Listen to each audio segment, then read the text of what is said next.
हाँ, तो नमस्कार साथियों, स्वागत है आप सभी का एक बार फिर से आज के अपने चैनल पे। हम पढ़ रहे थे राजस्थान आर्थिक समीक्षा 2024-25 और 2024-25 की जो आर्थिक समीक्षा थी, उसके अंतर्गत हमने जो है पिछली 5 क्लासों के अंदर हमने जो चीजें जो फाइनल की उसमें अपने 3 चैप्टर जो है तो वो यहाँ पे अपने लगभग पूरे हो चुके हैं। ये तीसरे चैप्टर का जो अंतिम है ग्रामीण विकास, आज हम इसको पूरा करेंगे। इसलिए पिछली क्लास में हमने शहरी विकास को पढ़ा था, तो आज ग्रामीण विकास को पूरा करते ही अपने 3 चैप्टर पूरे हो जाएंगे। और इसके साथ साथ ये जो तीनों चैप्टर है इनके जो क्लास नोट्स है वो आपको अपने टेलीग्राम ग्रुप में हर रोज अवेलेबल करवाए जा रहे हैं। इसके साथ साथ आपके जो तीनों चैप्टर है उनके जो पीडीएफ फॉर्म में जो नोट्स हैं तो वो जो आपको है मैं ये क्लास के बाद में अवेलेबल करवा दूंगा अपने चैनल पे। तो आप टेलीग्राम चैनल ज्वाइन कर लेना एक बार, ठीक है। वहां से आप आराम से प्रिंट निकाल लो और प्रिंट निकाल के बाइंड कर लो, ताकि ये जो तीनों टॉपिक है वो आपको वहां से कवर हो जाएंगे। जैसे जैसे अपने आगे टॉपिक होंगे वैसे वैसे नोट्स जो है वो प्रोवाइड करवा दिए जाएंगे। तो शुरुआत करते हैं अपने क्लास की। उस समय पहले आप सभी से रिक्वेस्ट कि बार चैनल को सब्सक्राइब कर लें, टेलीग्राम ग्रुप ज्वाइन कर लें, ताकि आपकी जो तैयारी है आर्थिक समीक्षा से संबंधित, करंट अफेयर से संबंधित, राजस्थान की अर्थव्यवस्था से संबंधित वो जो है वो कहीं उसमें कमी नहीं रहे। तो शुरुआत करते हैं राजस्थान में ग्रामीण विकास। और जो वीडियो वाले हैं वीडियो के लिए तो ये मोस्ट है, वीडियो के लिए तो ग्रामीण विकास मोस्ट है, क्योंकि वीडियो नौकरी ग्रामीण विकास की विलेज डेवलपमेंट ऑफिसर है, तो जाहिर सी बात है तो उनके लिए सबसे मोस्ट है। शुरुआत करते हैं। सबसे पहले है, जब आप ग्रामीण विकास पढ़ते हो तो भाई ग्रामीण विकास में सबसे पहले ग्रामीण का जो क्षेत्र है उसमें आजीविका डेवलपमेंट करने के लिए एक संस्था होती है, राजीविका, राजस्थान ग्रामीण आजीविका विकास परिषद। उसके बारे में बेसिक सी जानकारी होना जरूरी है।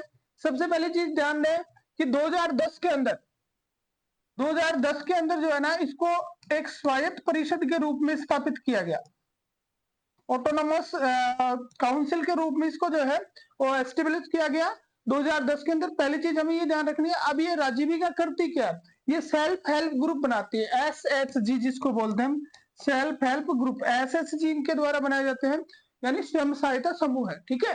और इन स्वयं सहायता समूह के माध्यम से जो ग्रामीण क्षेत्र है वहां के जो निर्धन व्यक्ति है उनमें स्थायी वित्तीय और प्रभावी संस्थानिक आधार सृजित करते हुए उनकी घरेलू आय में वृद्धि करते हैं, उनको चिन्हित लोक सेवाओं तक उनकी पहुंच जो है वो स्थापित करते हैं। तो कुल मिलाकर ये जो है इसका टारगेट क्या है, इसका टारगेट है कि जो ग्रामीण क्षेत्र के जो निर्धन व्यक्ति हैं उनकी आय बढ़ाना, और जो सरकारी सेवाएं जो वित्तीय सेवाएं हैं जो जो लाभ जो मिल सकते हैं और वो उनको पहुंचाना, ठीक है। जैसे वर्तमान में आप देखना चाहें तो याद रख सकते हैं कि जो इंदिरा रसोई है,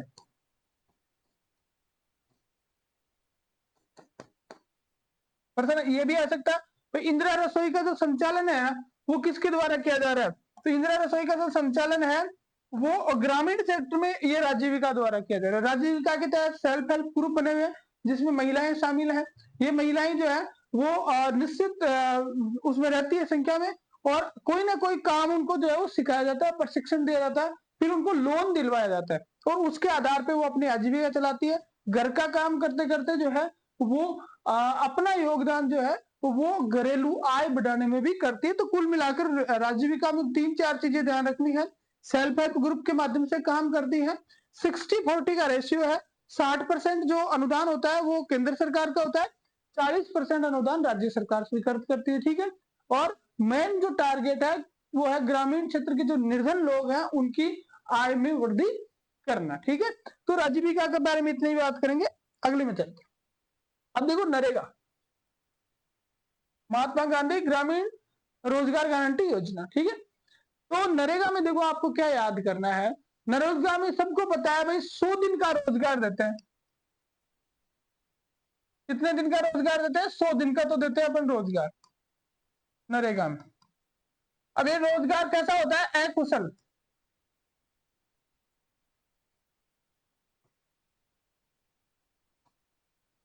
नरेगा के तहत 100 दिन का अकुशल श्रम दिया जाता है।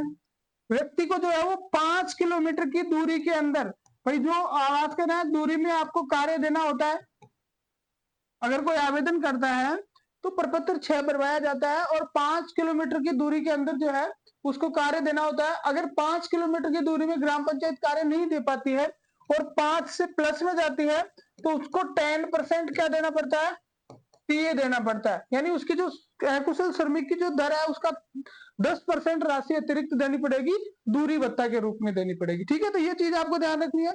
100 दिन का रोजगार इसके तहत अवेलेबल करवाया जाता है। तो ये बेसिक चीज है, ये नहीं पूछी जाती। आर्थिक समीक्षा में इससे कुछ अलग हटके होता है कि भाई 2024 के अंदर दिसंबर 2024 तक जो है वो नरेगा की क्या स्थिति रही, दिसंबर 2024 में नरेगा का सिनेरियो क्या रहा, वो चीज हमें याद करनी है। तो सबसे पहली चीज हम उद्देश्य की बात कर लें तो भाई ग्रामीण क्षेत्र में रोजगार उपलब्ध करवाना इसका उद्देश्य है। ग्रामीण क्षेत्र में रोजगार उपलब्ध कराना उद्देश्य है। 100 दिन का रोजगार इसमें प्रोवाइड करवाया जाता है। ठीक है, 100 दिन का रोजगार इसमें दिया जाता है। ठीक है, ये हमने लिख दिया। अब है दिसंबर 24 वाली बात करें। दिसंबर 24 तक क्या स्थिति रही, ये आपको याद रखना है कि 7696.98 करोड़ रुपए तो इसमें खर्च किए, 7696.98 करोड़ रुपए खर्च किए। 2309.72 लाख मानव रोजगार दिवस, इनको बोलते हैं मैन डेज। 2309.72 लाख मानव रोजगार दिवसों का सर्जन किया गया। ये पूछा जाए कि भाई कितने परिवारों को रोजगार उपलब्ध कराया गया, तो 53.28 लाख परिवार जो है उनको रोजगार उपलब्ध करवाया गया। उसमें से 1.27 लाख परिवार ऐसे हैं जिन्होंने 100 दिन पूरे कर लिए। याद रखना है 7696.98 करोड़ रुपए खर्च करके 2309.72 लाख मैंडेज क्रिएट किए गए और उसके साथ साथ 53.28 लाख परिवारों को रोजगार दिया गया। 100 दिन पूरे करने वाले लोग थे, उनकी संख्या थी 1.27 लाख। ठीक है, 1.27 लाख परिवारों ने 100 दिन का रोजगार पूरा किया। तो ये थी आपकी एमजी नरेगा। अब एमजी नरेगा के साथ साथ आप जो है वो एक चीज और देखें। एक बार हम राजीविका और नरेगा को शॉर्ट में एक बार जो है वो थोड़ा सा इसको डिस्कस कर लेते हैं। ठीक है, सबसे पहले हमने बात करी भाई किसकी, राजीविका की। अब राजीविका में आपको क्या याद रखना है, बिल्कुल आपको याद हो जाएगा। राजीविका में आपको क्या याद रखना है, सबसे पहले अक्टूबर 2010 याद रख लो।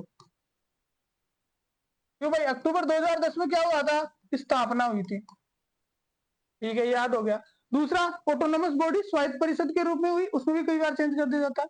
ठीक है, इसका जो टारगेट क्या है, तो ग्रामीण क्षेत्र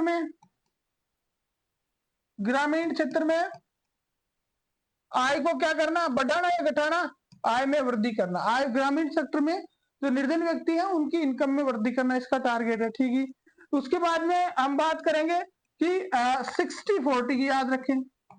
60-40 का रेशियो जो है वो इसमें है केंद्र और राज्य का। केंद्र अनुपात राज्य कितना रेशियो है, 60-40 का रेशियो जो है ये अवेलेबल करवाता है। ठीक है, ये तो थी अपनी राजीविका। उसके बाद में आया अपना नरेगा। नरेगा में आपको पता है दिन कितने देते हैं, 100 दिन। उद्देश्य ही यही है, 100 दिन का रोजगार। ठीक है जी। अब मेन अपने को देखना क्या था, मेन अपना टारगेट था दिसंबर 2024 तक। दिसंबर 2024 तक क्या हालात रहे, क्या स्थिति रही, ये हमें याद रखना था। तो दिसंबर 2024 तक हमने पढ़ा कि भाई अगर पैसे की बात करें कि कितना खर्चा हुआ, तो 7696.98 करोड़ रुपए तो हमने कर दिए खर्च। ठीक है, 7676.98 करोड़ रुपए तो हमने कर दिए खर्च। फिर उसके बाद में मानव दिवस,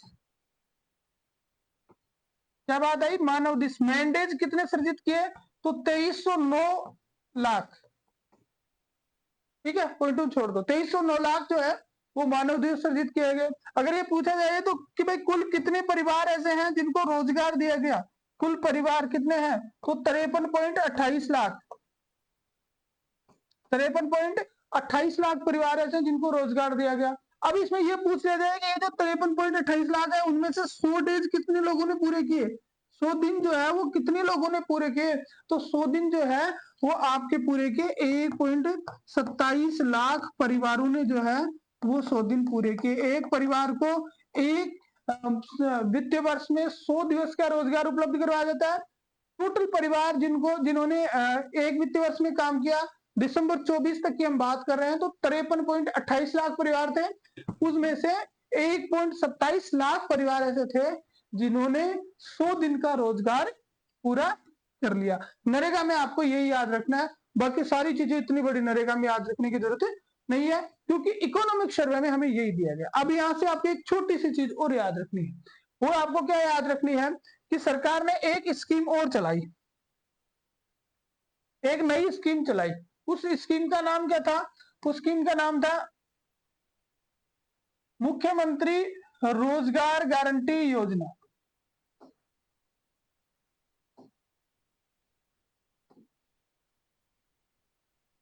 मुख्यमंत्री रोजगार गारंटी योजना। अब ये योजना किसकी है? तो ये राजस्थान सरकार की है। ये किसकी है? राजस्थान सरकार की। और नरेगा किसकी है? नरेगा केंद्र सरकार की योजना है। तो राजस्थान सरकार ने चलाई मुख्यमंत्री रोजगार गारंटी योजना। अब इसमें क्या होगा कि जिस परिवार ने नरेगा में 100 दिन पूरे कर लिए, जिस परिवार ने नरेगा में 100 दिन पूरे कर लिए, उसको इस योजना के तहत हम क्या करेंगे? 25 दिन और दे देंगे। उसको इस योजना के तहत कितने दिन मिलेंगे? अतिरिक्त 25 दिन उसको मिल जाएंगे। ठीक है, यानी एक साल में कितने दिन हो गए? 125 दिन हो गए। 100 दिन मिलेंगे नरेगा से और 25 दिन मिलेंगे मुख्यमंत्री ग्रामीण रोजगार गारंटी योजना से। ये बात होगी। लेकिन यहाँ पे आपको ध्यान रखना है कि ये जो योजना है, इस योजना के तहत कुछ परिवार ऐसे हैं, जैसे एक तो अपने पूरे राजस्थान में जो भी दिव्यांगजन है, जिनके परिवार के मुखिया क्या है? दिव्यांग है, उनको 100 दिन मिलेंगे। ठीक है, दिव्यांग है उनको कितने मिलेंगे? साफ लिखा नहीं भाई, जिनके परिवार के मुखिया क्या है? दिव्यांग हैं, उनको मिलेंगे आपके कितने दिन? 100 दिन मिलेंगे। उसके साथ साथ कुछ जातियां हैं, कथोड़ी, खैरवा और सहरिया। कथोड़ी, खैरवा और सहरी। ठीक है, तो कथोड़ी की अगर हम बात करें तो कथोड़ी रहती है उदयपुर में, खैरवा भी उदयपुर में रहती है और सहरिया है आपके 12। ये देखो, आपको यहाँ भी ध्यान रखना है, ये जो 3 जातियां हैं इनको मिलेंगे भाई कितने दिन? 100 दिन अतिरिक्त। अब आपको समझ में आ गया कि नरेगा के तहत 100 दिन ले लिया। उसके बाद में मुख्यमंत्री ग्रामीण रोजगार गारंटी योजना के तहत जो पात्र परिवार जिन्होंने नरेगा में 100 दिन पूरे कर लिए, उनको 25 दिन अतिरिक्त दिए जाते हैं। ये हमने बात कर लिया। लेकिन कुछ जातियां ऐसी हैं जिनको जो है वो 100 दिन अतिरिक्त और मिलेंगे, यानी 200 दिन मिलेंगे उनको। तो वो कौन कौन सी? खैरवा, कथोड़ी और सहरिया, 3 जनजातियां, प्लस इसके साथ साथ जो दिव्यांगजन है, जो राजस्थान में जो जिनके परिवार के मुखिया दिव्यांग है, उनको कितने दिन दिए जाएंगे? उनको 100 दिन दिए जाएंगे। ठीक है, तो इस तरह से आपका नरेगा और आजीविका का जो कंसेप्ट था वो बिल्कुल क्लियर हो गया। कहीं कोई गुंजाइश ही नहीं है। आप एक बार इनको याद कर लेना और धड़ल्ले के साथ परीक्षा देना। इनमें से जो क्वेश्चन आएगा आपका गलत नहीं होगा। अगले में चलते हैं। देखो, मिशन अमृत सरोवर पंचायती राज के अंदर जो है वो सरकार क्या कर रही है कि जल संरक्षण के कार्य कर रही है, और इसके लिए मिशन अमृत सरोवर योजना शुरू की गई। तो इस 25 के अंदर इसके टारगेट है 3458। कितने हैं? 3458। अब इसमें टारगेट में क्या है? सरकार ने एक बेसिक टारगेट बनाया था कि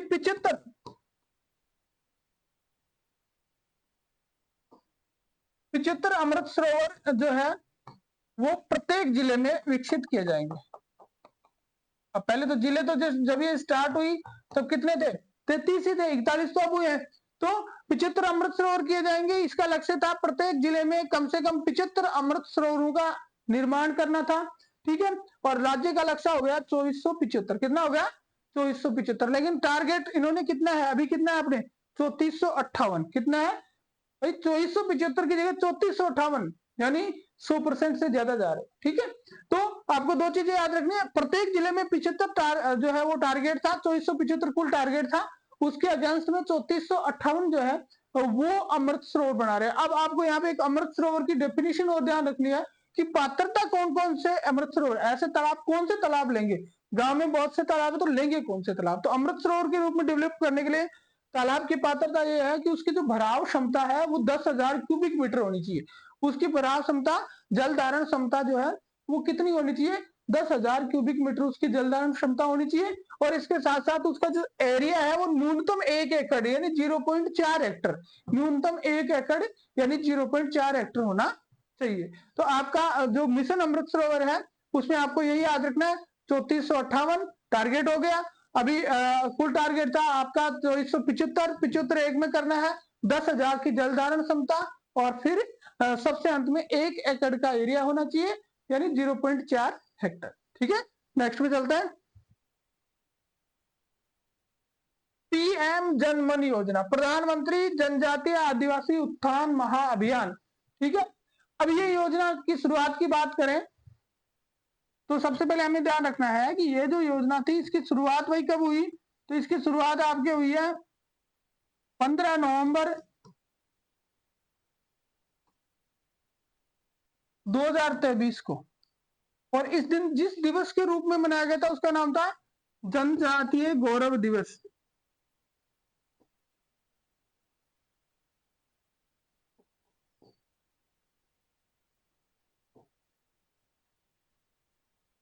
भाई जनजातीय गौरव दिवस के दिन जो है माननीय प्रधानमंत्री महोदय ने जो है वो इसकी शुरुआत करी। ठीक है, प्रधानमंत्री जनजातीय आदिवासी महाअभियान यानी पीएम जनमन। ठीक है, पीएम जनमन जो है उसकी शुरुआत की गई। अभी इसका उद्देश्य क्या है, इसका टारगेट एक ही है कि भाई जो पीवीजीटी समुदाय है, जो पीवीजीटी समुदाय है, उन पीवीजीटी समुदाय का क्या करना है, संपूर्ण विकास इसमें करना है। तो अपने को यहाँ इकोनॉमिक सर्वे में ये ध्यान रखना है कि जो पीवीटीजी समुदाय है, तो टोटल कितने पीवीटीजी समुदाय बताएं, 75।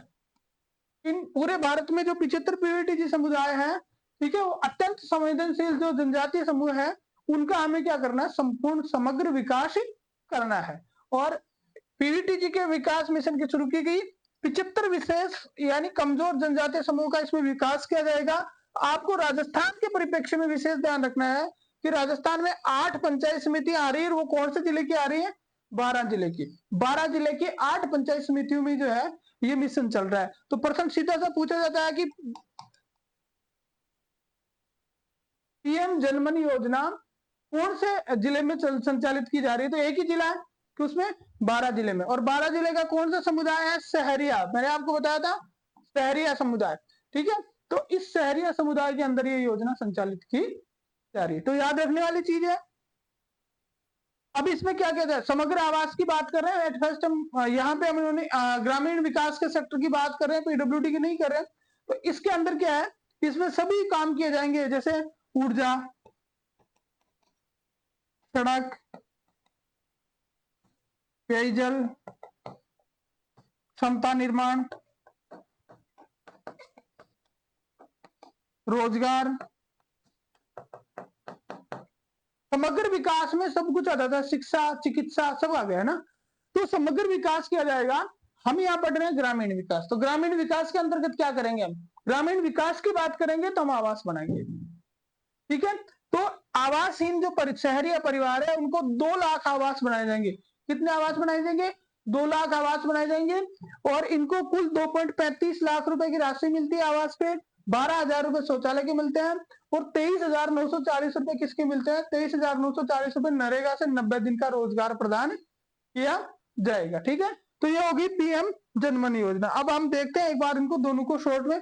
अभी हमने पिछली स्कीम देखी, पिछली स्कीम्स का नाम क्या था, अमृत सरोवर।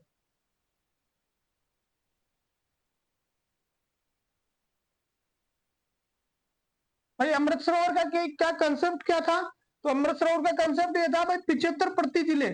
टारगेट क्या था, प्रति जिले में कितने बढ़ाएंगे, 75 बढ़ाएंगे। ठीक है, तो कुल टारगेट हो गया था अपना 2475। कुल टारगेट हो गया था 2475। इस 2475 के अगेंस्ट सरकार कितने कर रही है, 3458 जो है वो वर्तमान में संचालित है।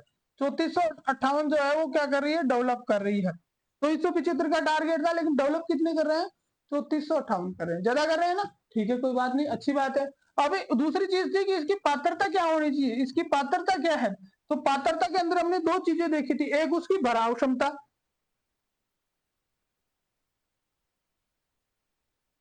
एक तो भराव क्षमता और दूसरा था क्षेत्रफल।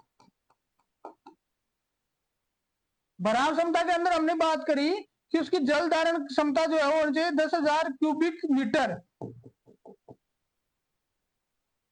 10,000 क्यूबिक मीटर की उसकी जल धारण क्षमता होनी चाहिए, यही बात करी थी। और क्षेत्रफल के लिए हमने बात करी थी कि भाई क्षेत्रफल कितना होना चाहिए, तो उसका क्षेत्रफल जो है वो होना चाहिए आपका कितना, 1 एकड़। 1 एकड़ न्यूनतम, 1 एकड़ को अगर हेक्टर में पूछ ले तो 0.4 हेक्टर। भाई अगर आपको इसमें नाम दे देता हेक्टर का तो क्या हो गया, 0.4 हेक्टर जो है वो होना चाहिए। ये थी आपकी क्या, कौन सी स्कीम थी, अमृत सरोवर मिशन, अमृत सरोवर मिशन, अमृत सरोवर। उसके बाद में दूसरी हमने पढ़ी, दूसरी स्कीम क्या थी, पीएम जनमन। पीएम जनमन, जनजातीय आदिवासी उत्थान महाअभियान, पीएम जनमन। अब पीएम जनमन में क्या है, देखो शॉर्ट में आपको याद रखना है, ये जो मैं यहां बना रहा हूं उससे आप शॉर्ट नोट्स बना सकते हैं, शॉर्ट नोट्स क्रिएट कर सकते हैं, ताकि आपके रिवीजन में जो है वो आसानी रहेगी। आप हाथों हाथ ये जो स्लाइडें जो बन रही है, जैसे अभी हमने मिशन अमृत सरोवर की बनाई, तो मिशन अमृत सरोवर में 4 चीजें याद रख लीजिए, बस आपका डेटा क्लियर हो गया। तो इस तरह से आप शॉर्ट नोट्स भी इन स्लाइडों से क्रिएट करते जाए साथ के साथ, अच्छा रहेगा। तो चलते हैं, बात करते हैं आगे किसकी, पीएम जनमन। पीएम जनमन की शुरुआत की बात करें, भाई शुरुआत की कब हुई, तो 15 नवंबर 2023 को हुई। क्या था उस दिन, 15 नवंबर 2023 को विशेष क्या था, तो जनजाति गौरव दिवस इस टाइप से कुछ मनाया गया था, उस दिन उन्होंने इसकी शुरुआत कर ली थी। अब इसमें इसका उद्देश्य क्या है, तो भाई जो जनजाति जो समूह है, पीवीटीजी, पीवीटीजी टोटल कितने हैं, 75, और उनका क्या करना, समग्र विकास। 75 जो पीवीटीजी समुदाय है, डेबर आयोग था एक, मैं आपको इसके बारे में एडिशनल चीज बता देता हूँ। डेबर आयोग था, डेबर आयोग का गठन किया गया था। इस डेबर आयोग ने जो है वो ये बताया, इस डेबर आयोग ने बताया कि पूरे भारत में 75 पीवीटीजी समुदाय है, ठीक है। और मुख्य प्रधानमंत्री मोदी जो है इन 75 पीवीटीजी जो समुदाय है उनका समग्र विकास करने के लिए स्कीम ले गए। अब इन पीवीटीजी के समग्र विकास के अंदर मैंने आपको बताया कि सारी चीजें आ गई, कौन कौन सी आ गई, शिक्षा, चिकित्सा, कैपेसिटी बिल्डिंग, सब आ गया, ठीक है। हमें बात करनी है राजस्थान की। राजस्थान के परिप्रेक्ष्य में बात करें तो बस सबसे पहले कहां संचालित है, तो संचालित है आपके 12 जिले की कितनी पंचायत समिति में है, तो 12 जिले में 8 पंचायत समिति।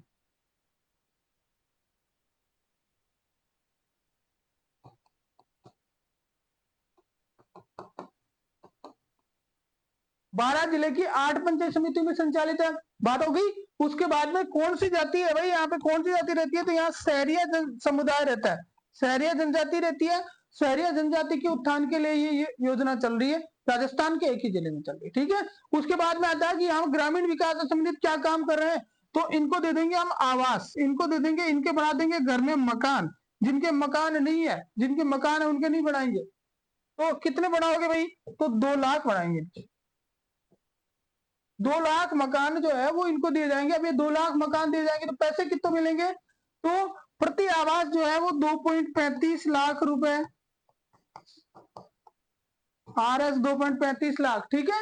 उसके बाद में आपको 12,000 रुपए और दिलाएंगे भाई, वो किस चीज के दिलाएंगे, 12,000 अगर आप शौचालय बनाते हो तो आपने एसबीएम योजना पढ़ी होगी, एसबीएम योजना के तहत 12,000 रुपए मिलते हैं। और उसके बाद में 23,940 रुपए और मिलेंगे, ये किससे मिलेंगे, नरेगा से, यानी 90 डेज, यानी आवास योजना का जो भी कार्य होता है उसमें 90 दिन की एक कुशल श्रमिक मजदूरी जो है वो दी जाती है। तो 23,940 रुपए ये हो गए। तो इस तरह से टोटल इस हिसाब से जो है वो पीवीटीजी समुदाय को आवास उपलब्ध कराने के लिए जो है वो क्या दिए जाएंगे, पैसे दिए जाएंगे। बस याद रहने वाली चीजें कोई विशेष नहीं है, शॉर्ट सी है। अब आगे चलते हैं। अब वो तो था देखो आपका सिर्फ जनजातियों के लिए, अब संपूर्ण राजस्थान में चल रहा है प्रधानमंत्री आवास योजना ग्रामीण। शहरी की बात नहीं कर रहे हैं, शहरी विकास की बात पीछे छूट गई, अब हम कर रहे हैं ग्रामीण की बात, ठीक है। तो एक बार आप सभी से रिक्वेस्ट कि एक बार जो आप लाइक जरूर करो, साथियों के साथ शेयर भी कर लो भाई।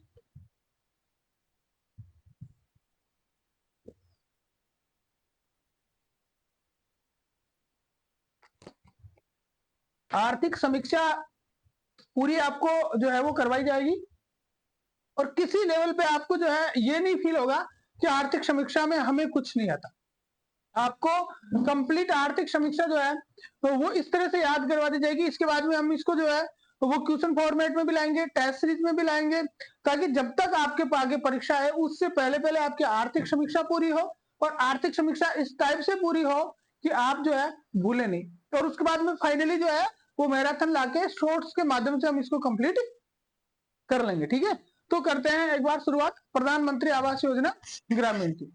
अब देखो पीएमएवाई जी, इसको सब पे हमने बोलेंगे पीएमएवाई जी। जैसे पार्ले जी होता है ना, बड़े संस्कारी लोग हैं, भारत के बिस्किट को जी लगाते हैं, तो हमने स्कीम को भी जी लगा दे। प्रधानमंत्री आवास योजना जी फुल ग्रामीण, तो पीएमएवाई जी। अभी इसमें क्या होता है भाई, आवास का लाभ जो है वो लोगों को दिया जाता है। अब कैसे दिया जाता है, तो सबसे पहले आप इसको देखने की जरूरत नहीं, मैं यही बता देता हूं। 2011 में एक जनगणना हुई थी, SEC 2011, सामाजिक आर्थिक जनगणना 2011। इस 2011 की जनगणना में क्या हुआ कि इस गणना के अंदर जो आवासहीन परिवार थे,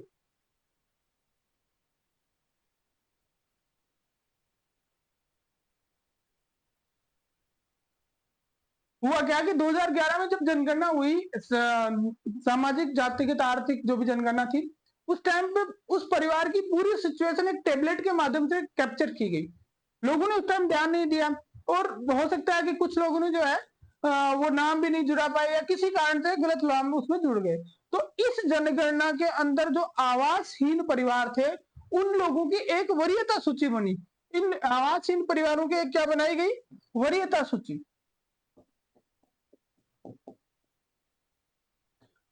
ठीक है, और इस वरीयता सूची में को 3 पार्ट में बांटा गया, SC ST और अदर। SC ST और वरीयता सूची में 3 पार्ट होते हैं, SC ST और अदर। ठीक है, और प्रत्येक समुदाय का अलग से टारगेट निश्चित किया गया, और उस टारगेट के आधार पे जो है वो प्रधानमंत्री आवास योजना में आवास स्वीकृत करवाया जाता है। अब आवास स्वीकृत हो गया, उसके बाद में उसको दिए जाते हैं पैसे।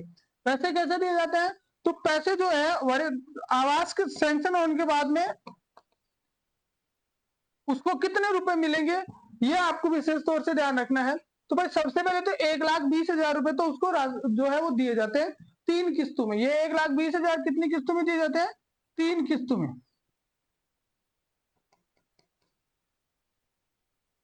सबसे पहले हम मिलते हैं उसको 15,000 स्टार्ट में, ठीक है, बाद में मिलते हैं उसको 60,000, और पीछे कितने बच गए, 45,000। जिस 15,000 रुपए उसको मिलते हैं जब वो स्टार्ट करता है, मतलब फॉर्म भरते ही उसके खाते में ट्रांसफर कर दिया जाता है, ताकि वो काम स्टार्ट कर सके। जब उसने कुर्सी तक का काम पूरा कर लिया, उसकी जियोटैग की जाती है, और उसके बाद में जो है वो सेकंड किस्त का आवेदन किया जाता है, तब 60,000 रुपए उसको मिलते हैं। और उसके बाद में जब कंप्लीट हो जाता है, तो कंप्लीट के लिए जब छत वत होगी, सब कंप्लीट हो गया, तो फिर 45,000 रुपए तो और मिलते हैं। तो टोटल राशि कितनी मिलती है, तो टोटल राशि मिलती है 1,20,000 रुपए।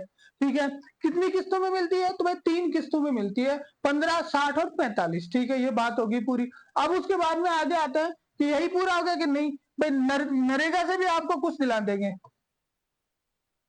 नरेगा से भी आपको कुछ ना कुछ दिलाना पड़ेगा। तो नरेगा से क्या दिलाएंगे, तो भाई 90 दिन की मानव जो मजदूरी है, अकुशल श्रम जो है वो उसको दिया जाता है। अभी नरेगा की जो दर होती है उसको 90 से गुना कर लो, उतने पैसे मिलते हैं। तो बेसिक से आपको यहाँ पे ये नहीं पूछा जाएगा कि नरेगा में रुपए कितने मिलते हैं, नरेगा में दिन पूछे जाएंगे, क्योंकि रुपए तो दर चेंज होती रहती है ना, तो दर चेंज होगी तो रुपए थोड़े चेंज हो जाएंगे। उसके बाद में 12,000 रुपए उसको किससे दिला देंगे, SBM से मिलते हैं 12,000 रुपए, किस चीज के, शौचालय के। शौचालय के SBM से कितने रुपए मिलते हैं, 12,000 रुपए मिलते हैं। ठीक है, तो 3 प्रकार के लाभ हो गए, एक 20 एक मिल गया, 90 दिन का रोजगार मिल गया, और 12,000 रुपए मिल गए शौचालय का। अब ये जो सारी की सारी स्कीम है प्रधानमंत्री आवास योजना ग्रामीण, इसमें अगर फंडिंग पैटर्न हम देखें, तो फंडिंग पैटर्न आपका जो है वो 60-40 का, कितना है, 60-40 का। 60% केंद्र सरकार का देती है, और 40% कौन देता है, राज्य सरकार देती है। अब आपको एक फैक्ट और याद रखना है, और वो फैक्ट क्या है, वो ये है कि 2024 में जो है वो 1,55,253 आवास बने, 1,55,253। 2024 में 1,55,253 आवासों का निर्माण किया किया। ठीक है, ये हो गया क्लियर आपका प्रधानमंत्री आवास योजना ग्रामीण। ठीक है, नेक्स्ट में चलते। अब है आपका MLA, स्थानीय विधायक क्षेत्र, विधायक स्थानीय क्षेत्र विकास योजना। देखिए प्रत्येक जो MLA हैं, ठीक है, उनको एक साल में जो है वो 5 करोड़ रुपए आवंटित किए जाते हैं। प्रत्येक विधायक को एक वर्ष में कितने रुपए आवंटित किए जाते हैं? 5 करोड़ रुपए आवंटित किए जाते हैं। अब इन 5 करोड़ रुपए का उपयोग क्या करेगा कि वहां की जो स्थानीय आवश्यकता अनुसार जो आधारभूत संरचना निर्माण के लिए आवश्यकता है उसमें वो अनुशंसा करते हैं। ये 5 करोड़ की निधि जो होती है वो किसके पास होती है? DM के पास होती है, जिला कलेक्टर के पास होती है। और विधायक की अनुशंसा के अनुसार DM जो है वो कार्य स्वीकृत करके फंड रिलीज करते हैं। ठीक है, जैसे MLA साहब ने कह दिया भाई 20 लाख रुपए के कार्य मुझे फला पंचायत में करवाने हैं, तो फला पंचायत के नाम वो अपना अनुशंसा पत्र लिख देंगे। दस्तावेज लगाने के बाद में माननीय जिला कलेक्टर महोदय जो है वो क्या करेंगे, वो आपको फंड रिलीज कर देंगे संबंधित कार्यकारी एजेंसी को। ठीक है, और उसका पर्यवेक्षण निरीक्षण का सारी जिम्मेदारी वो किसकी होगी? DM की होगी, जिला कलेक्टर महोदय की होगी। ठीक है, तो ये चीज हमें ध्यान रखनी है। मैं जन उपयोगी परिसंपत्तियों का निर्माण और क्षेत्रीय असंतुलन को दूर करना उसका मेन उद्देश्य है कि कोई सेक्टर ऐसा है जो सरकार की सहायता नहीं मिलने के कारण पिछड़ा हुआ है, तो उसको ऊपर लाने के लिए MLA साहब जो है, विधायक महोदय जो है वो क्या कर सकते हैं?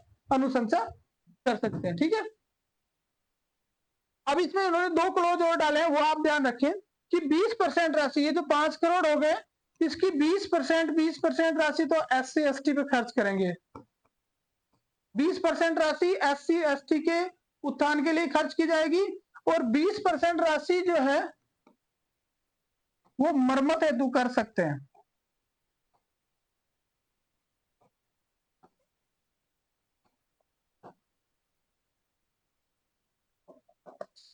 ठीक है, 20% राशि SC ST के लिए और 20% राशि जो है वो नवीनीकरण या मरम्मत से संबंधित कार्यों के लिए जो है वो उनकी सिफारिश की जा सकती है। तो 3-4 चीजें आपके सामने आ गई कि भाई प्रत्येक विधायक को कितने रुपए मिलते हैं? 5 करोड़ रुपए मिलते हैं एक साल के।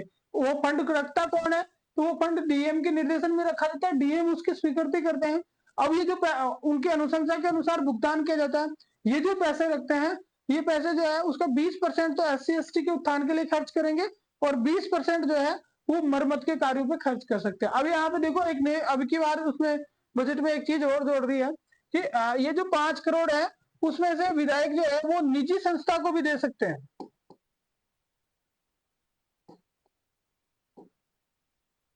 कोई निजी संस्था है उसके लिए भी वो जो है वो रिकमेंडेशन कर सकते हैं। और निजी संस्था को पहले 10 लाख का तक का पावर था, पहले पावर कितना था? 10 लाख का, और अब इस 10 लाख को बढ़ा के इन्होंने कर दिया कितना?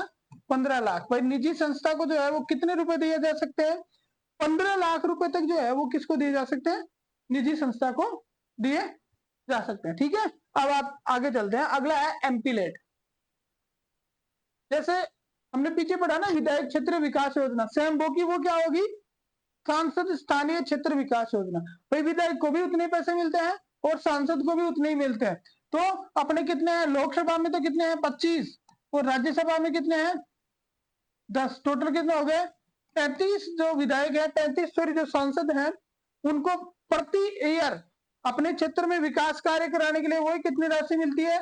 5 करोड़ की राशि मिलती है। कितनी राशि मिलती है? 5 करोड़। वही सारी चीजें रहेगी, DM के निर्देशन वाली बात, सारी चीज सेम टू सेम उस पर लागू है। एक दो छोटी मोटी चीजें आपको यहाँ पे देखनी है कि भाई जो 25 लोकसभा और 10 जो राज्यसभा सांसद हैं उनको ये मिलती है। अब ये काम कहाँ करवाएंगे? तो ये काम करवाएंगे स्वयं के क्षेत्र में।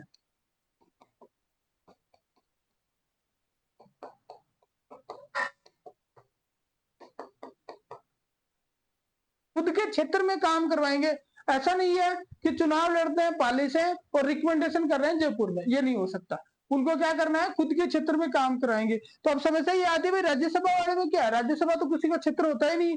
तो आपको ध्यान रखना है कि जो लोकसभा सांसद है, लोकसभा सांसद है वो तो अपने लोकसभा क्षेत्र में करवाएगा, और राज्यसभा सांसद जो है वो क्या करेगा? संपूर्ण राज्य में करवा सकता है। जिस राज्य से वो चयनित होके गया है वो उस राज्य में, संपूर्ण राज्य में कहीं भी कार्य करवा सकता है। तो एक तो आप कंसेप्ट ये क्लियर रखें कि लोकसभा सांसद अपने संसदीय क्षेत्र में करेगा और राज्यसभा क्षेत्र जो सांसद है उसको संपूर्ण राज्य में अनुशंसा कर सकता है। पूरा जैसे राजस्थान है तो पूरे राजस्थान से जो है तो वो राजस्थान में पूरे में अनुशंसा कर सकते हैं। ठीक है, अब उसके बाद में एक छोटी सी चीज हो रहा है कि कहीं मान लीजिए गंभीर आपदा आ गई, भाई कोई ऐसी सिचुएशन भी है क्या जहाँ खुद के क्षेत्र से बाहर भी खर्चा कर सके, तो हाँ कर सकते हैं।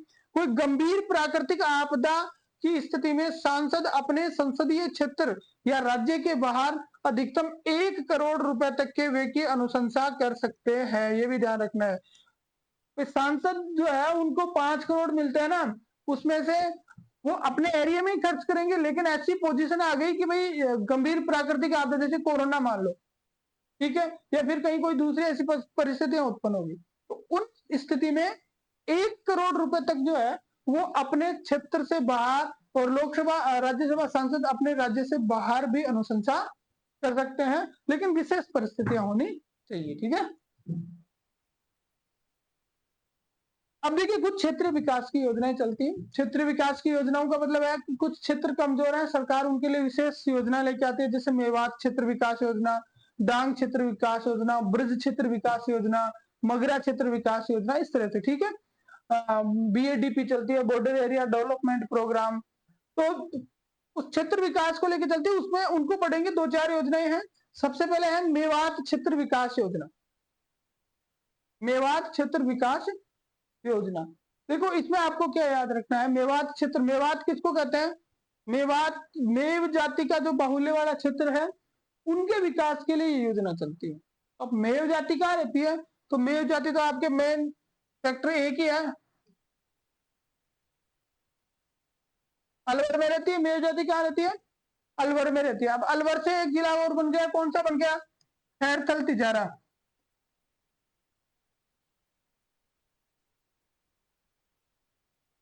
और एक भरतपुर में से भी बन गया डीग। ये 3 जिले जो हैं, उन 3 जिलों में आपके मेवात क्षेत्रीय विकास योजना 3 जिलों में संचालित है। ठीक है, कौन कौन से जिले याद रखने? 3 जिले जरूर आपको याद रखने होने चाहिए, अलवर, खैरथल तिजारा और डीग। ये जो 3 जिले हैं, उन 3 जिलों के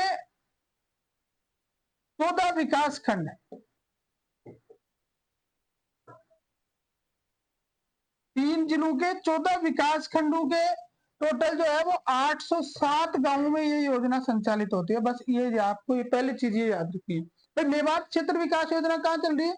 तो 3 जिले हैं जी, कौन कौन से हैं? तो अलवर, खैरथल, तिजारा और डीग है। ठीक है भाई, कितनी पंचायत समिति में चल रही है? तो 14, इन 3 जिलों की 14 पंचायत समिति में चल रही है। ठीक है, वो बात भी सही है। भाई गांव कितने हैं? तो 807 गांव, 807 गांव है। ठीक है, तो मेव जाति का बाहुल्य वाला क्षेत्र है, उनके विकास के लिए है।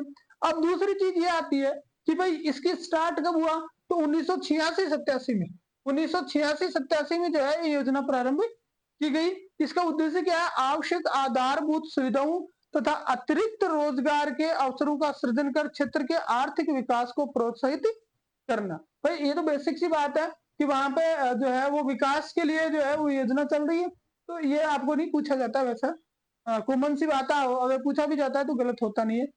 डेटा याद रखें। ठीक है, और 25-26 के बजट में इन सारी योजनाओं के लिए 100 करोड़ का प्रावधान किया गया। याद रखना, मेवात क्षेत्र, डांग क्षेत्र, ये जो विकास की योजना है आपको याद रहता है तो अच्छी बात है, नहीं तो 100 करोड़ का प्रावधान है। पिछली बार 50 करोड़ का प्रावधान था, अब की बार कितने का है? 100 करोड़ का प्रावधान है। तो ये कौन सी योजना थी? मेवात क्षेत्र विकास योजना। नेक्स्ट में चलते हैं। अब ये देखो, ये कौन सी है? गुरु गोलवलकर, सॉरी, महात्मा गांधी जन भागीदारी विकास योजना। देखिए पहले एक स्कीम चलती थी, गुरु गोलवलकर जन भागीदारी विकास योजना, गुरु गोलवलकर जन भागीदारी विकास योजना। अब सरकार ने क्या किया? इस योजना का नाम बदला। कब बदला? फरवरी 2020 में नाम बदला। फरवरी 2020 में इसका नाम बदल के क्या कर दिया? फरवरी 2020 में इसका नाम बदला और नाम बदल के कर दिया महात्मा गांधी जन भागीदारी विकास योजना। अब इस योजना का टारगेट क्या है कि जो जन समुदाय है उसमें जो है उनका सहयोग लेके और विभिन्न प्रकार की परिसंपत्ति का निर्माण करना।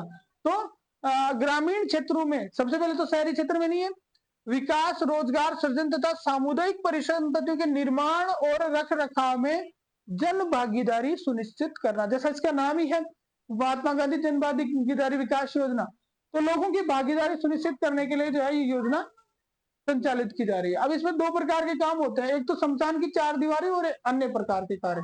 दोनों में फंडिंग पैटर्न अलग अलग है। शमशान की जो चार दीवारी है, शमशान और कब्रिस्तान की जो चार दीवारी है, उसमें 90% केंद्र सरकार देती है, राज्य सरकार देती है, और 10% जो है वो किसको देना होता है, जनता को देना होता है। 90% सरकार देगी, 10% किसको देना होगा, जनता को देना होगा। अलग प्रकार के कार्य यानी शमशान और कब्रिस्तान की चार दीवारी के अतिरिक्त जो भी कार्य हैं, उनमें 70% देती है सरकार और 30% राशि किसको जमा करानी पड़ती है, जनता को जमा करानी पड़ती है। और अगर जिस सेक्टर में ये पैसे दिए जा रहे हैं, उस सेक्टर में मान लीजिए कि 80% से ज्यादा SC ST रह रही है, सॉरी 40% से ज्यादा SC ST रह रही है, तो वहां पे ये रेशियो 80-20 का हो जाता है। कितना हो जाता है, 60-40 का होता है, 80-20 का हो जाता है। 80% देती है सरकार और 20% किसको देना पड़ता है, जनता द्वारा देना पड़ता है। तो ये पैसे लेने का टारगेट क्या है कि जन भागीदारी सुनिश्चित हो, जनता को ये लगे कि हमारे पैसे लगे हैं, हमें इस परिसंपत्ति का रख रखाव करना चाहिए, हमें इस परिसंपत्ति की सुरक्षा करनी चाहिए। ठीक है, तो दो योजनाएं हमने अभी यहाँ पे पढ़ी। अब पढ़ते हैं तीसरी योजना, डांग क्षेत्र विकास योजना।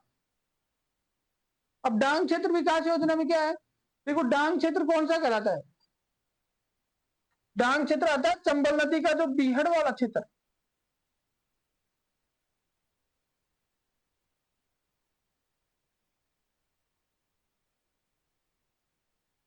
अब आपको जिले याद रखने पड़ेंगे, तो जिले याद रखने हैं, तो जिले याद रखने की सबसे अच्छी ट्रिक है, आप एकीकरण पढ़ते हो, उस एकीकरण में कौन कौन से जिले थे, एकीकरण में जिले थे भाई आपके, पहला चरण हुआ था मत्स्य संघ, उस मत्स्य संघ में थे अलवर, भरतपुर, धौलपुर और करौली,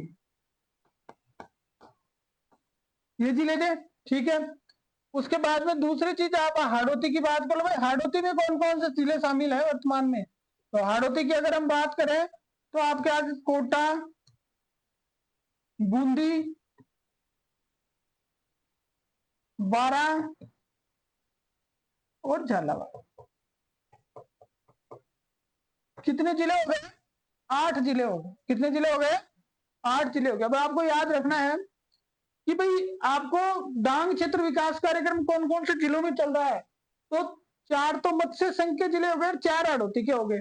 मत्स्य संघ याद करोगे, करना ही पड़ेगा, तो 4 मत्स्य संघ हो गए, अलवर, भरतपुर, धौलपुर और करौली। ठीक है, और 4 हो गए आपके हाड़ौती के, कौन कौन सा, कोटा, बूंदी, बारां और झालावाड़। ठीक है, इन 8 जिलों में चल रही है। लेकिन आपको एक चीज याद रखनी है, अभी आपने पढ़ा कि अलवर में एक दूसरी स्कीम चल रही थी। कौन सी स्कीम चल रही थी अलवर में, अलवर में आपकी योजना चल रही थी मेवात क्षेत्र विकास कार्यक्रम।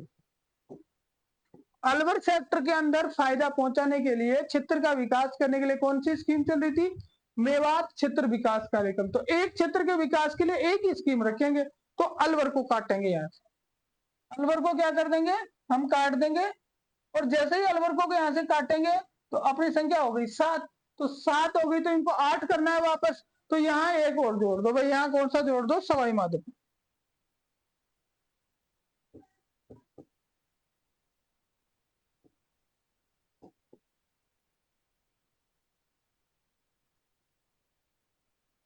यहाँ जोड़ दिया क्या, सवाई माधोपुर, बस हो गया काम आपका, सवाई माधोपुर जोड़ दे। तो 8 जिलों में योजना संचालित है, कौन कौन से हैं, सवाई माधोपुर, भरतपुर, धौलपुर और करौली, और 4 हाड़ौती वाले, कोटा, बूंदी, बारां और झालावाड़, हो गए पूरे। अब उसके बाद में आ जाते हैं, स्टार्ट की बात करें 2005-6 में शुरू हुई थी, 8 जिले हमने बात कर ली, यहाँ पे दोबारा यहाँ रीड करने की जरूरत नहीं है।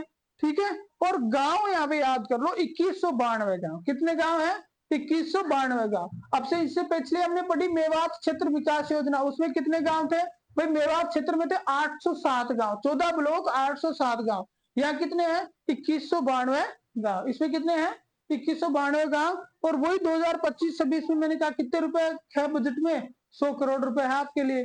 तो आपकी 3 स्कीमें हो गई, मेवात क्षेत्र विकास योजना हो गई, गुरु गोलवलकर हो गई, सॉरी महात्मा गांधी जन भागीदारी हो गई, और तीसरी हो गई आपकी डांग क्षेत्र विकास योजना। अगली पढ़ते हैं मगरा क्षेत्र।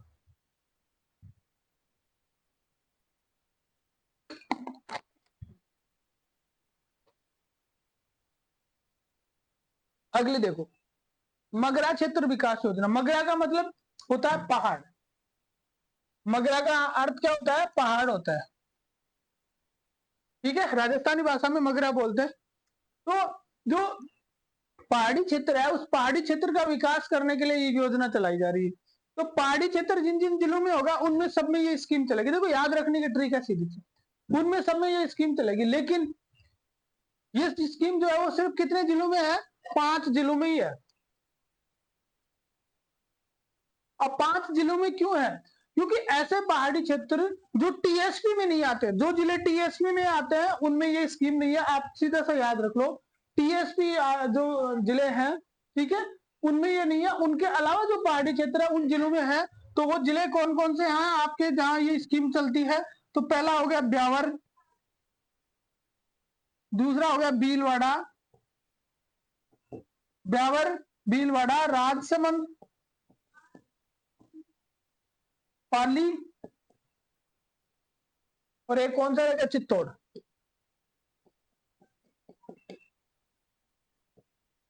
5 जिलों में जो है स्कीम चल रही है। ये वो जिले हैं जो पहाड़ी क्षेत्र तो हैं लेकिन टीएसपी से बाहर है। टीएसपी से बाहर।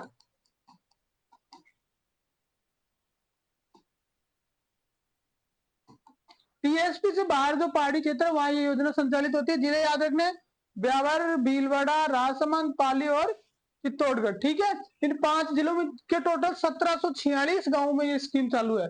5 जिलों के टोटल 1746 गांव में है और वही 5-6 में ये शुरू हुई थी। बजट की बात करें तो बजट जो है वही 24 आपका जो 25-26 है, इसमें कितने रुपए के प्रावधान है? 100 करोड़ रुपए की बात करें, 100 करोड़ रुपए इस योजना के लिए होंगे। और देखिए, क्षेत्र विकास योजनाओं का एक ही टारगेट होता है, उस क्षेत्र के असंतुलन को दूर करने के लिए विकासात्मक कार्य करना, परिसंपत्तियों का निर्माण करना, रोजगार का सृजन करना, लोगों की क्षमता विकास करना, शिक्षा और चिकित्सा क्षेत्र में कार्य करना। तो सारा उसके अंदर समाहित हो गया। आपको अलग से वो याद करने की जरूरत नहीं है। तो आपको याद क्या रखना है कि भाई मगरा क्षेत्र विकास योजना कहाँ चलती है? उन जिलों में चलती है जो जिले टीएसपी में नहीं आते। जो जिले टीएसपी में नहीं आते तो कितने जिलों में चलती है? तो 5 जिले हैं, ब्यावर, भीलवाड़ा, चित्तौड़गढ़, पाली और राजसमंद। ठीक है, 5 जिलों में चल गया। ठीक है, उसके बाद में गांव पूछे जाए तो 1746 गांव है। टोटल कितने गांव है? 1746 गांव में ये संचालित होती है। ठीक है, और अब की बार इसके लिए 100 करोड़ रुपए का, बजट में कितने करोड़ का प्रावधान किया गया है? 100 करोड़ का प्रावधान बजट में इसके लिए किया गया है। ठीक है, नेक्स्ट में चलते हैं। अब ये तो होगी स्कीम्स। अब पंचायती राज आ गया भाई। पंचायती राज की देखो, सबसे पहले तो पंचायती राज का आपको पता ही है, 2 अक्टूबर 1959 को जो गांव था बगदरी। बगदरी कहां पे है? नागौर में। नागौर के बगदरी गांव में JL नेहरू द्वारा जो है वो इसका क्या किया गया? उद्घाटन किया गया। वहां से पंचायती राज की शुरुआत हुई। कई बार पूछ लिया जाता है कि भाई जब 2 अक्टूबर 1959 को पंचायती राज की शुरुआत हुई तो क्या उससे पहले भी यहाँ पे पंचायतें थी? तो बिल्कुल थी। और उनका शासन कैसे चलता था? तो उनके शासन की अगर हम बात करें, देखो वो विधिवत संस्थाएं तो नहीं थी लेकिन एक तरह से राज्यों के द्वारा निर्मित थी, रियासतों के द्वारा। तो पंचायत अधिनियम 1953 के तहत जो है ये संचालित होती थी। ठीक है, तो ये भी याद रखना है। अब जब पंचायती राज का गठन हुआ तो 3 सेक्टर इसके बताए, 3 लेवल इसके बताए। सबसे पंचायती राज की संरचना में सबसे निचले लेवल पे ग्राम पंचायतें आती हैं, जो प्रथम स्तर है और निर्वाचित निकाय है, इलेक्शन के द्वारा फील किया जाता है।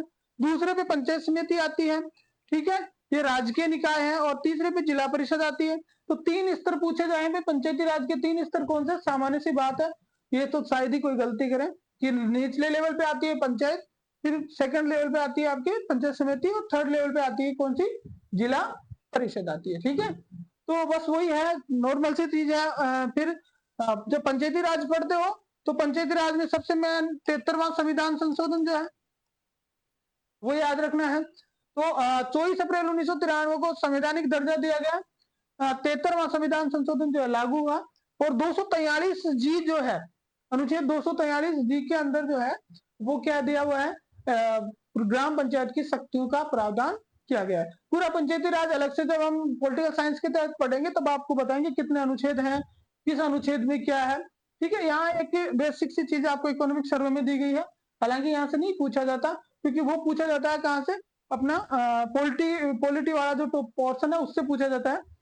यहाँ जो पूछा जाएगा वो करंट बेस्ड चीजें पूछी जाएगी। अब आपको 3 चीजें और याद रखनी है। देखिए, पंचायती राज संस्थाओं को सशक्त करने के लिए 2 माध्यम ऐसे हैं जहां से पैसे आते हैं, एक 15वां वित्त आयोग यानी केंद्रीय वित्त आयोग, ठीक है, और दूसरा है आपका राज्य वित्त आयोग। देखो मैं अपने एक देते,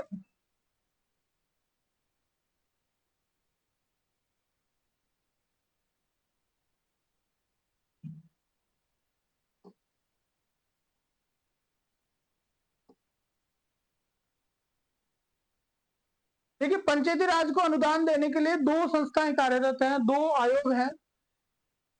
एक है आपका केंद्रीय वित्त आयोग,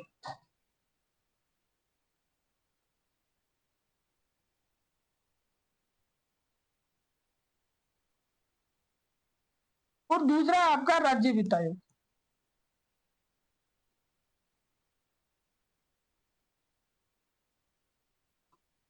एक केंद्रीय वित्त आयोग है, दूसरा है राज्य वित्त आयोग।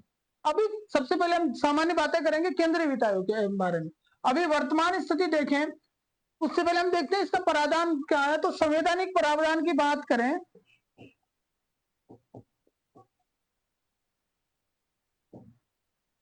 संवैधानिक प्रावधान जो है वो केंद्रीय वित्त आयोग का कहाँ है, तो अनुच्छेद 280। अनुच्छेद 280 में क्या लिखा है कि हर 5 साल के बाद में जो है राष्ट्रपति जो है कौन करेगा गठन, राष्ट्रपति गठन करेंगे, राष्ट्रपति करेंगे, और कितने वर्ष के लिए करेंगे, 5 साल के लिए वित्त आयोग का गठन करेंगे। ये वित्त आयोग अनुशंसा करेगा कि राज्यों को जो है वो क्या टैक्स जो दिया है वो कैसे दे, टैक्स का जो हिस्सा है वो किस अनुपात में वितरित किया जाए। ठीक है, ये हो गया केंद्रीय वित्त आयोग। अब वर्तमान में देखें तो कौन सा चल रहा है, तो वर्तमान में आपके चल रहा है, अभी वर्तमान में कौन सा चल रहा है, वर्तमान में है 15वां, और 15वें वित्त आयोग के अध्यक्ष कौन है, तो एन के सिंह। अध्यक्ष कौन है इनके, एन के सिंह। बस ये चीज तो आपको याद रखनी है, ठीक है। अध्यक्ष कौन है, एन के सिंह है। बस ये तो होगा केंद्रीय वित्त आयोग। अब राज्य वित्त आयोग में आ जाओ, तो राज्य वित्त आयोग जो है वो अनुच्छेद आता है आपका 243। अब राज्य वित्त आयोग 2 के तहत गठित होता है, अनुच्छेद 243 आई और 243 वाई, ये याद रखना है भाई। राज्य वित्त आयोग का गठन 243 आई और वाई दोनों के तहत होता है। अब आई के तहत तो होता है पंचायती राज के लिए, और वाई के तहत होता है आपके नगर पालिकाओं के लिए। वाई के तहत किसके लिए होता है, नगर पालिका के लिए गठन होता है, ठीक है। अब बात आती है कि भाई इसके संवैधानिक प्रावधान की बात हो गई, अब इसका गठन कौन करता है, तो जैसे केंद्र में राष्ट्रपति करते हैं ना, राज्य में इसका जो गठन है वो गठन का दायित्व किसका है, राज्यपाल का। राज्यपाल इसको गठित करते हैं, और रिपोर्टिंग भी ये जो है वो किसको करते हैं, राज्यपाल को करते हैं। राज्यपाल उनकी रिपोर्ट को, आयोग की रिपोर्ट को जो है वो विधानसभा में रख पाता है, ठीक है। अब वर्तमान की बात करें तो वर्तमान में भाई कौन सा चल रहा है, तो अभी चल रहा है आपका 6ठा, 6 जो है वो राज्य वित्त आयोग एसएफसी 6 जिसको बोलते हैं वो संचालित है, और इसके जो अध्यक्ष है वो कौन है,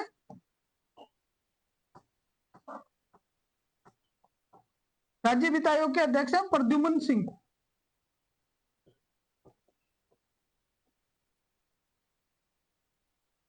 राज्य वित्त आयोग के अध्यक्ष कौन है, प्रद्युम्न सिंह। बस हो गया। तो ये राज्य वित्त आयोग के संबंध में और केंद्रीय वित्त आयोग के संबंध में बेसिक चीजें। पंचायती राज को ये जो है फंड अवेलेबल कराते हैं। अब हम पढ़ेंगे कि 15वां वित्त आयोग जो है उसका फंडिंग पैटर्न क्या है, वो कैसे राशि देता है, किस किस अनुपात में देता है, और 6ठा है उसका क्या है। अभी आपको याद होगा तो आरएस जो 2023 हुआ, आरएस 2023 जो मेंस हुआ, उस मेंस के अंदर 10 नंबर का क्वेश्चन आया था कि 6ठे राज्य वित्त आयोग की अनुशंसाओं को बताइए या उसका वर्णन कीजिए, पूरा का पूरा 10 नंबर का क्वेश्चन था, और सीधा इकोनॉमिक सर्वे में से था। अब देखो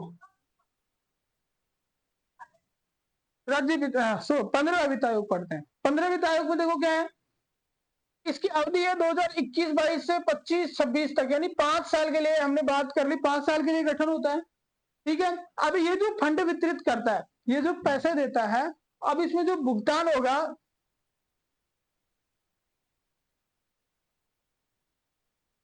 ये जो भुगतान होगा इसका वितरण किस आधार पे किया जाएगा, पंचायती राज संस्थाओं की बात कर रहा हूं।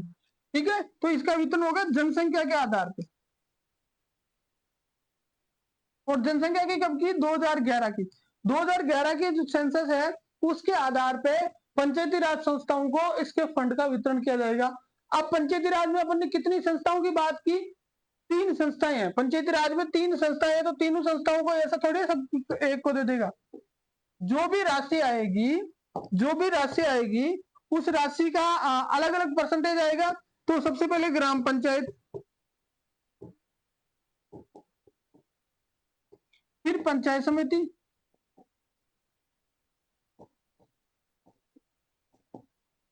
और फिर जिला परिषद। ठीक है, ग्राम पंचायत, पंचायत समिति और जिला परिषद।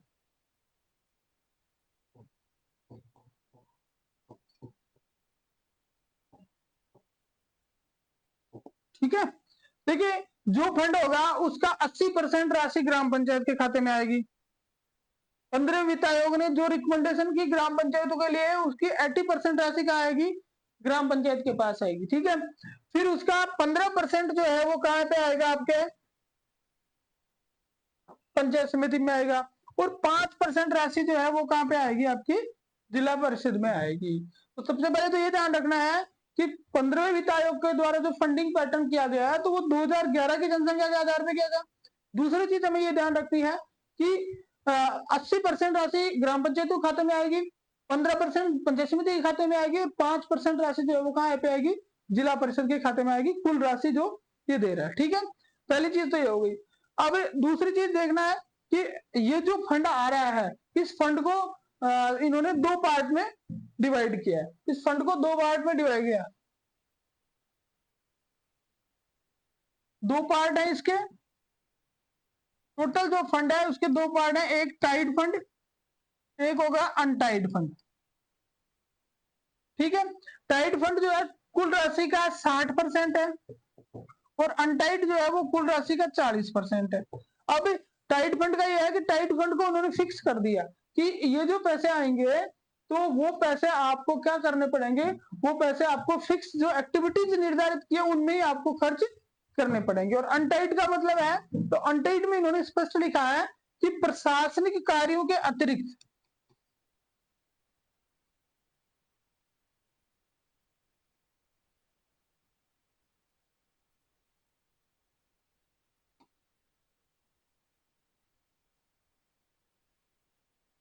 प्रशासनिक कार्यों के अतिरिक्त आप कहीं भी उसको व्यय कर सकते हो, कहीं भी आप खर्चा कर सकते हो, लेकिन टाइड को नहीं कर सकते। तो कुल पैसा आएगा उसका 60% टाइड आएगा, 40% अनटाइड आएगा। ठीक है, अब ये टाइड जो है इसको 2 पार्ट में इन्होंने डिवाइड किया, इसी 60% को इन्होंने 2 भागों में विभाजित कर दिया। एक जो पार्ट होगा वो होगा सफाई का,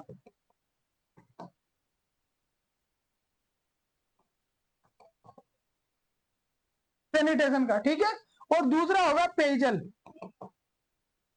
जलापूर्ति। ठीक है,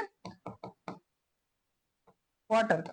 तो 2 पार्ट में डिवाइड कर दिया कि जो टोटल अनटाइड टाइड फंड की राशि आएगी वो 50% जो है वो किस में खर्च करेंगे, 50% खर्च करेंगे सैनिटेशन में, और 50% खर्च करेंगे किसमें, वाटर सेक्टर में, जिसमें जल संरचनाओं का निर्माण, पाइपलाइन डालना, मरम्मत वगैरह जो भी चीजें वो सारी की सारी इसमें सेट कर लेंगे।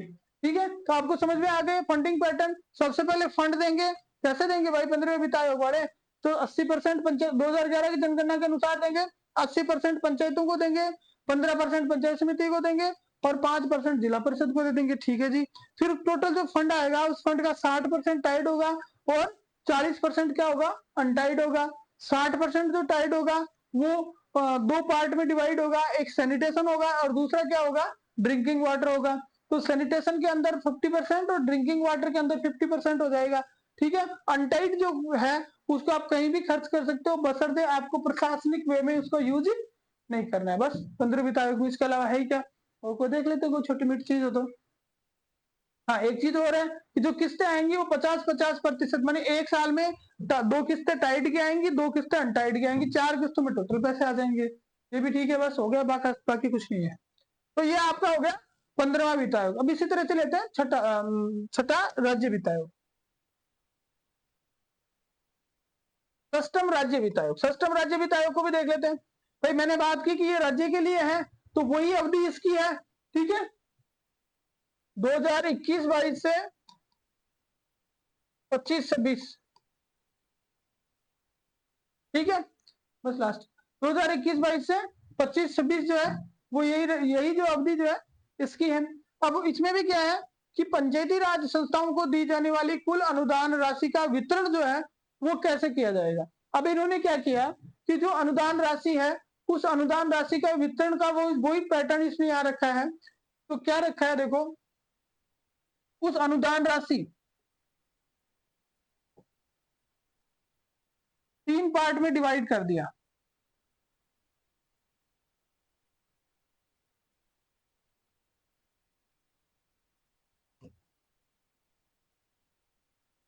आधारभूत संरचना का विकास, पहला पार्ट क्या है, आधारभूत संरचना का विकास। दूसरा है राष्ट्रीय व राज्य प्राथमिकता योजना वाली योजनाएं। और तीसरा जो है वो है परफॉर्मेंस ग्रांट।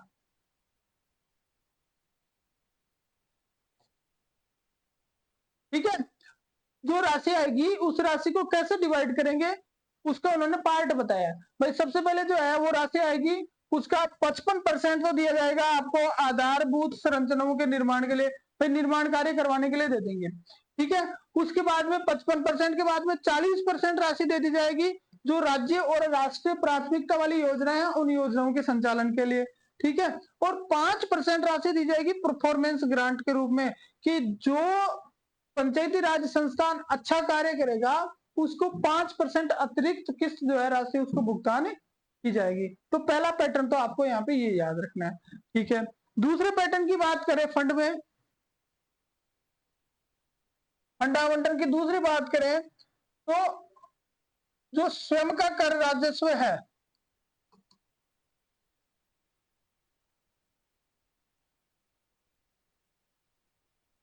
किसका, राज्य का। इन्होंने अनुशंसा की है कि राज्य का जो स्वयं का कर राजस्व, अब ये स्वयं का कर राजस्व क्या है ये जानने के लिए आपको हमारा जो बजट वाला वीडियो है वो देखना पड़ेगा। हमने आपको उसमें बताया कि राजस्थान को जो केंद्र से पैसा मिलता है वो कैसे मिलता है, ठीक है, कहां से क्या हो रहा है, वो सारी चीजें उसमें है, तो वहां से पता चलेगा। इन्होंने कहा कि राज्य का जो स्वयं का कर राजस्व है उसके 6.75%, 6.75% जो है वो क्या दिया जाएगा, अनुदान के रूप में दिया जाएगा। राज्य के स्वयं के कर राजस्व का 6.75% अनुदान दिया जाएगा। और ये जो अनुदान होगा वो 2011 की जनगणना के अनुसार 2011 की जनगणना के अनुसार होगा। और ये किस किस को दिया जाएगा, तो 2 प्रकार की संस्थाएं हैं, एक है पंचायती राज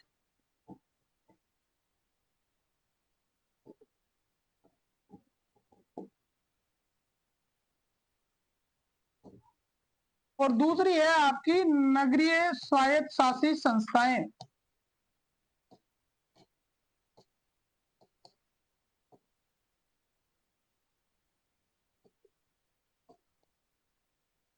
ठीक है, तो एक पंचायती राज को और नगरीय स्वायत्त शासित संस्थाओं को दोनों को मिलाकर कितने रुपए देंगे भाई, अपने स्वयं के कर राजस्व का 6.75%, 6.75% देंगे। तो इनको तो कितने देंगे, तो इनको देंगे 75.1%। जो टोटल पैसा होगा ना स्वयं के कर राजस्व के 6.75% का, उसका 75.1% तो दे देंगे इसको, और 24.9% दे देंगे किसको, नगर पालिकाओं को।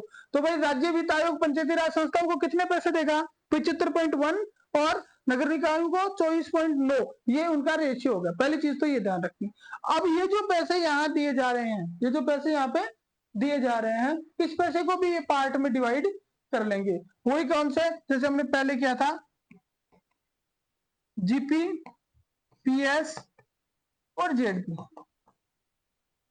ग्राम पंचायत, पंचायत समिति और जिला परिषद। ग्राम पंचायतों को कितने देंगे? 80%, पंचायत समिति को कितने देंगे? 15% और जिला परिषद को कितने देंगे? 5%। बस आपको राज्य वित्त आयोग की अनुशंसाओं में यही ध्यान रखना है, ठीक है। देखो, शुद्ध राजस्व का 6.75% देंगे, 55% आधारभूत संरचना, 40% राज्य प्राथमिकता वाले कार्य और 5% क्या दे रहे हैं? परफॉर्मेंस ग्रांट, प्रोत्साहन राशि के रूप में दे रहे हैं। 75.1 और 24.9%। बस हो गया क्लियर? Is that clear? आपका जो है ये जो छठे वित्त आयोग का जो प्रोविजन है वो सारा यहीं से था। 10 नंबर का क्वेश्चन था आपके मेंस में, ठीक है। तो आरएस मेंस की दृष्टि से भी बहुत इंपॉर्टेंट हो जाता है ये। अब नेक्स्ट में चलते हैं। हाँ, अब देखो राज्य ये 5 नंबर का क्वेश्चन आया था पिछली बार आरएस मेंस में। 5 नंबर का क्वेश्चन यहां से भी था। स्वामित्व योजना के बारे में पूछा था डिटेल्ड में। स्वामित्व योजना क्या? पंचायती राज की स्कीम है स्वामित्व योजना, ठीक है। तो डिटेल में पूछा था। तो एक क्लास से 15 नंबर के क्वेश्चन आ रहे हैं और पिछली बार में मैंने पूरा पढ़ाया था, ठीक है। तो स्वामित्व योजना के बारे में हम बात करें तो 24 अप्रैल 2020 को ये स्टार्ट हुई। अब इस योजना में क्या है कि इसमें इसका एक ही टारगेट है, डिजिटलीकरण। जो दस्तावेज हैं कौन से? जो भूमि दस्तावेज है, ग्रामीण क्षेत्र के जो पट्टे हैं ना, उनको डिजिटल करना ही इसका टारगेट है, ठीक है। अब इसके क्रियान्वयन में कौन कौन से डिपार्टमेंट काम कर रहे हैं वो आपको देखना है। तो इसमें 3 डिपार्टमेंट इसमें काम करेंगे, पंचायती राज विभाग, भारतीय सर्वेक्षण विभाग और राजस्व विभाग, ठीक है। इसमें क्या होगा कि अब देखो ये तीनों डिपार्टमेंट अलग अलग क्या काम करेंगे, पहले उस काम को बता देता हूं आपको। 3 डिपार्टमेंट, 3 विभाग आपको दिए, 3 विभाग आपको दिए। तो तीनों विभागों में सबसे पहला विभाग था भारतीय सर्वेक्षण विभाग,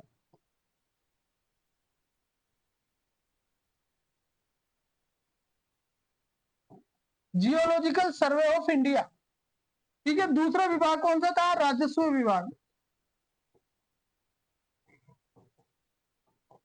और तीसरा विभाग आपका हो गया पंचायती राज, जिसको आप पढ़ ही रहे हो,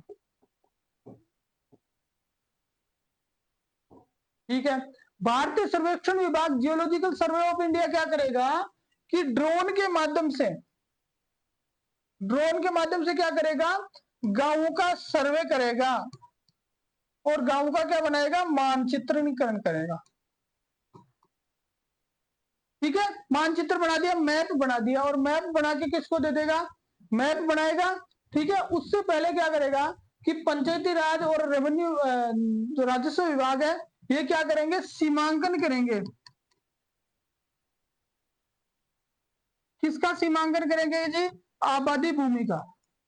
गांव की जो आबादी भूमि है उस आबादी भूमि का सीमांकन करेगा रेवेन्यू और ग्राम पंचायत मिलकर। पटवारी जी बताएंगे कि भाई कहां तक गांव की आबादी है, और पंचायती राज के कार्मिक जो है उस पर व्हाइट चूने से क्या कर देंगे? मार्किंग कर देंगे। और मार्किंग होने के बाद में पूरा ये जो सर्वेक्षण विभाग है ये क्या कराएगा? ये ड्रोन उड़ाएगा और ड्रोन के माध्यम से उसका मैप लेकर आएगा, जिसमें सभी घरों को नंबर दिए जाएंगे। और उस नंबरों के आधार पे जो डिजिटल जो मैप बन रहा है उस डिजिटल मैप के आधार पे प्रॉपर्टी पार्सल बनेंगे, और इन्हीं प्रॉपर्टी पार्सल्स को जो है वो डिस्ट्रीब्यूट किया जाएगा पंचायती राज के द्वारा।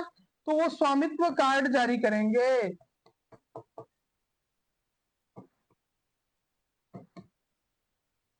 क्या क्या काम करेंगे? एक स्वामित्व कार्ड जारी करेंगे और दूसरा करेंगे कि पंचायती राज अधिनियम 1996 के तहत क्या करेंगे? पट्टे जारी करेंगे। ये हो गया आपके स्वामित्व योजना। पंचायती राज अधिनियम, पंचायती राज के 2 काम हो गए कि पंचायत तो जो स्वामित्व कार्ड है वो प्रॉपर्टी कार्ड जारी करेगा, और एक पंचायती राज अधिनियम 1996 के तहत क्या जारी करेंगे? पट्टे जो है वो जारी करेंगे, ठीक है। तो हो गई आपकी स्वामित्व योजना। तो साथियों ये जो है ना वो आपका ग्रामीण विकास का चैप्टर पूरा हो गया, और ग्रामीण विकास के साथ साथ हमने जो है अपने आर्थिक समीक्षा के 3 चैप्टर जो है वो पूरे कर लिए हैं। अब इन तीनों चैप्टर के नोट्स जो है मैं आपको टेलीग्राम ग्रुप में डाल दूंगा, अपना इसमें लिंक है आपके डिस्क्रिप्शन में, वहां से आप ज्वाइन कर लेना, ठीक है। और आगे जो है अपन 4th चैप्टर स्टार्ट कर लेंगे। पूरा होने के बाद में जो है इसको थोड़ा अलग अंदाजे से और पढ़ेंगे, ताकि आपको पूरी तरह से जो है आर्थिक समीक्षा कंप्लीट हो जाए। इसके साथ साथ दूसरे सीरीज भी जो है हमने शुरुआत कर रखी है, आप चैनल ज्वाइन करें, ठीक है, ताकि आपकी तैयारी जो है और भी अच्छी हो। Thank you very much.